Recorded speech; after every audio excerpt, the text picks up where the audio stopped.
जय श्री राम दोस्तों। स्वागत है आपका अपने चैनल हिंदू जी की रेणुका में। आज की इस वीडियो में हम कुछ हिंदू धर्म के महत्वपूर्ण प्रश्नों को पढ़ेंगे जो हमें पता रहते हैं लेकिन हमें इतना डीप में पता नहीं रहते हैं। तो हम आज इन्हीं कुछ क्वेश्चंस को पढ़ेंगे।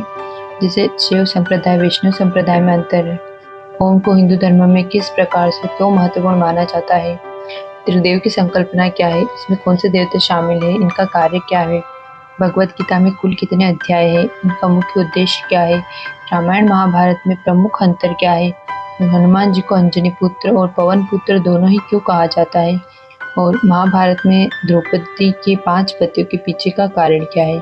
तो ऐसे कुछ प्रश्न हैं जिनके उत्तर हम आज पढ़ेंगे। तो हम वीडियो शुरू करते हैं। तो हमारे प्रश्न है, शिव संप्रदाय वैष्णव संप्रदाय में क्या अंतर है और दोनों के मुख्य देवता कौन है। उत्तर है, शिव और वैष्णव हिंदू धर्म के दो प्रमुख ग्रंथ हैं। शिव संप्रदाय में भगवान शिव को सर्वोच्च माना जाता है, उन्हें शक्ति और तपस्या का प्रतीक माना जाता है, शिव भगवान को। और वैष्णव संप्रदाय में भगवान विष्णु को मुख्य देवता माना जाता है, जो पालनहार और करुणा के प्रतीक है। शिव पंथ के अनुयायी भगवान शिव को अपना इष्ट देवता मानते हैं, जबकि वैष्णव पंथ के अनुयायी भगवान विष्णु या उनके अवतार जैसे राम कृष्ण की पूजा करते हैं, उनको महत्वपूर्ण मानते हैं। तो ये थे शिव संप्रदाय और वैष्णव संप्रदाय का मुख्य अंतर, और इनके देवता हमने देख लिए हैं, शिव भगवान और विष्णु भगवान। हमारा अगला प्रश्न है, ओम को हिंदू धर्म में किस प्रकार से और क्यों महत्वपूर्ण माना गया है। देखिए, ओम एक प्राचीन और पवित्र मंत्र है जो वेदों, उपनिषदों और कई हिंदू धर्म ग्रंथों में मिलता है। इसका उच्चारण एक शब्द और आध्यात्मिक शक्ति का संकेत है जो संपूर्ण ब्रह्मांड की सृष्टि, स्थिति और लय का प्रतीक है। ओम को ईश्वर का प्रत्यक्ष स्वरूप भी माना गया है। हमारा अगला प्रश्न है, त्रिदेव की संकल्पना में कौन कौन से देवता शामिल हैं, उनके क्या कार्य है। तो त्रिदेव की संकल्पना में हिंदू धर्म में ब्रह्मा, विष्णु और महेश को मिलाकर बनाई गई है, यानी ब्रह्मा विष्णु महेश यही त्रिदेव है। ब्रह्मा सृष्टि के रचयिता है, विष्णु सृष्टि के पालनकर्ता और महेश संहारक है, यानी महेश डिस्ट्रॉयर है, संहारक है। इन तीनों का संतुलन ही सृष्टि की निरंतरता का आधार है। हमारा अगला प्रश्न है, भगवत गीता में कुल कितने अध्याय हैं और इनका मुख्य उद्देश्य क्या है। तो भगवत गीता में कुल 18 अध्याय है। इनका मुख्य उद्देश्य है व्यक्ति को धर्म, कर्म और ज्ञान के मार्ग पर प्रेरित करना। गीता हमें सिखाती कि अपने धर्म, अपने कर्तव्यों का पालन निष्काम भाव से कैसे किया जाए, जीवन के प्रति सकारात्मक दृष्टिकोण कैसे अपना जाए, ये हमें गीता सिखाती है। हमारा अगला प्रश्न है, रामायण महाभारत का मुख्य अंतर क्या है।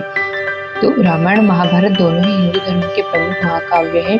रामायण महर्षि वाल्मीकि द्वारा रचित है, भगवान राम के जीवन, उनके धर्म, मर्यादा, आदर्शों की कथा है। वही महाभारत वेदव्यास जी द्वारा रचित कुरुक्षेत्र के युद्ध और भगवान श्री कृष्ण के उपदेशों की कथा है। रामायण का मुख्य विषय है धर्म और मर्यादा, जबकि महाभारत में जटिल स्वरूप, न्याय और राजनीति का वर्णन किया गया है। हमारा इस तरह अगला प्रश्न है, हनुमान जी को अंजनी पुत्र और पवन पुत्र क्यों कहा जाता है। तो हनुमान जी की माता अंजनी और केसरी पिता के रूप में, पुत्र के रूप में हुआ था।